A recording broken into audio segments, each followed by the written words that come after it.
Question number 7 देखेंगे। ये 174 number का है। बहुत सिंपल क्वेश्चन है। क्वेश्चन क्या कह रहा है कि ये सर्कल है, इस सर्कल के अंदर ये ट्रायंगल है, ये शेडेड जो हरा हरा हो रहा है ये हमें एरिया निकालना है। तो देखो ध्यान से कैसे करेंगे। सबसे पहले हमें ट्रायंगल की साइड दी है, क्या दी है, AC जो है 24 है, AC 24 है, ये उसका मतलब ये 24 और ये कितना है, ये 7 है, ये वाला ऐसे लिखता हूँ 7। सबसे पहले सर सर्कल का एरिया निकालेंगे। कैसे सर्कल का, अगर सर मैं ऐसे कर दूं कि इसको मैं यहां से ये सेमी सर्कल ले लूं, ये इतना इतना, ये सेमी सर्कल में से ये ट्रायंगल का एरिया माइनस कर दूं तो ये समझिएगा बिल्कुल, और उसमें मैं क्वाड्रेंट को ऐड कर दूं बिल्कुल। सबसे बड़ा टास्क है कि सर सेमी सर्कल का एरिया कैसे निकालेंगे। क्यों एरिया निकालने के लिए रेडियस चाहिए। सर रेडियस तो दी नहीं है, तो देखो रेडियस कैसे निकालते हैं। इस आपने पढ़ा होगा कि आपको याद होगा कि सर्कमफ्रेंस पे डायमीटर के एंड से सर्कमफ्रेंस में खींचा गया एंगल कितना होता है 90 डिग्री, ये आपको पता होना चाहिए। तो अब ध्यान से देखो, ये इसी को अगर आपको इस टाइप कर दिया तो ये क्वेश्चन कर लोगे, वरना नहीं कर पाओगे।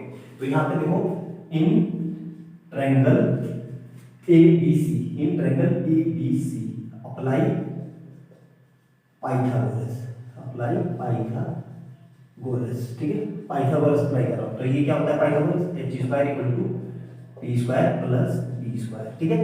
हाइपोटेन्यूज 90 डिग्री के सामने हमेशा हाइपोटेन्यूज होता है, तो हाइपोटेन्यूज मेरा क्या हो गया BC स्क्वायर, ठीक है, और ये कितना हो जाएगा EB square plus EC square, ये कितना दिया हुआ है 24 का स्क्वायर प्लस 7 का स्क्वायर। तो 24 का स्क्वायर कितना होता है, मुझे याद है 576 प्लस 7 का कितना होता है 49, इन सबको ऐड करोगे तो 625 आएगा, ठीक है। तो BC स्क्वायर, यहाँ से BC कितना आ गया मेरे पास, BC आ गया अंडर रूट के अंदर प्लस माइनस लगा के 625, तो BC equal two plus 25 centimetre. अब BC आ गया सर, BC क्यों निकाला, अरे BC क्या है डायमीटर है, तो डायमीटर आधा कर देंगे रेडियस आ जाएगा, बिल्कुल आ जाएगा। तो ये मैं मिटा देता हूँ, बस मुझे ये क्योंकि आगे देखो क्या होगा, ठीक है। अब BC आ गया हमारा 25 सेंटीमीटर। अब मैं क्या कर रहा हूँ, शेडेड एरिया, शेडेड रीजन, मतलब ऐसे लिख लो एरिया ऑफ शेडेड रीजन। तो मैं क्या कर रहा हूँ, सेमी सर्कल में से ट्रायंगल का माइनस कर दो, तो एरिया ऑफ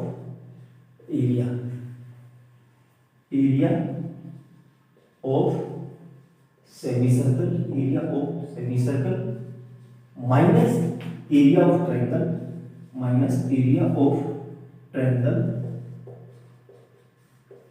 मतलब सेमी सर्कल में से इसको भूल जाओ, इतने मान लो ये है ही ऐसे, तो इस सेमी सर्कल में से ट्रायंगल को माइनस करो तो कुछ शेड आएगा और प्लस ये ऐड कर दो, प्लस एरिया ऑफ क्वाड्रेंट,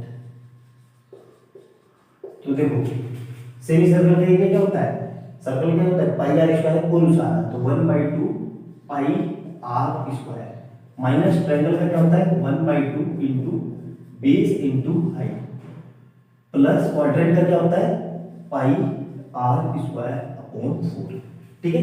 अब देखो इन दोनों को एक साथ ऐड कर सकता हूं, क्यों भाई 1/4 प्लस ये, तो इन दोनों को ऐड कर दिए तो मेरे को कितना आ जाएगा 3/4, 3 pi r square upon 4 minus 1/2 into L into H.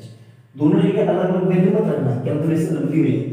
क्यों, दोनों एक ही तो है, सर्कल के ही तो पार्ट है ना, दोनों ऐड कर दिए कर दिए। तो यहाँ से देखो ये कितना आ जाएगा 3/4 और पाई कितना रखेंगे 22/7 और आर कितना आया हमारा 25, और 25 का आधा, वो तो डायमीटर है उसका आधा, तो कितना हो जाएगा 25/2 का whole square minus 1/2 into 7 into 24, ठीक है।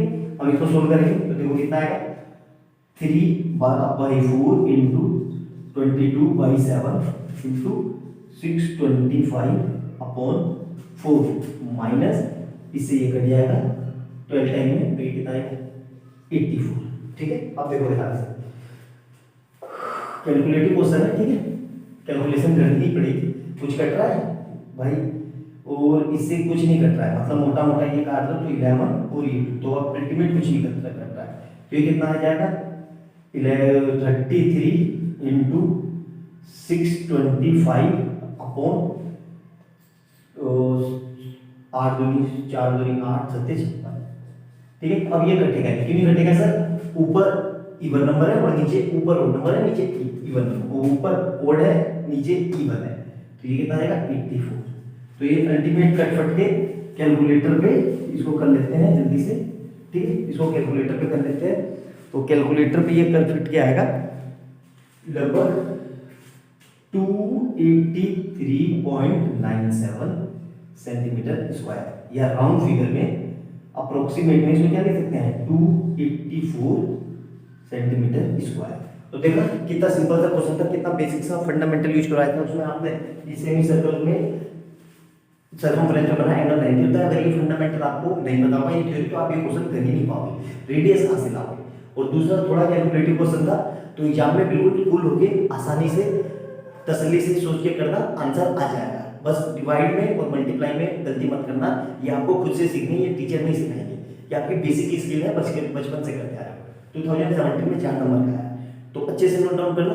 वीडियो अच्छी लगे तो लाइक एंड सब्सक्राइब कर लेना और बेल आइकन दबा देना कि जैसे मैं कोई नई वीडियो डालूं उसका नोटिफिकेशन आपको तुरंत मिल जाए। जो लोग पहली बार आए चैनल पे उनको बता देता हूं कि अब तक मैं 7 क्वेश्चन करवा चुका हूं, सारे प्रीवियस बेस्ट क्वेश्चन है। चैनल पे जाना, प्लेलिस्ट खोलना, सबको आपको लाइन से मिल जाएंगे। मिलते हैं अगली वीडियो में बहुत अच्छे क्वेश्चन के साथ। बाय बाय दोस्तों।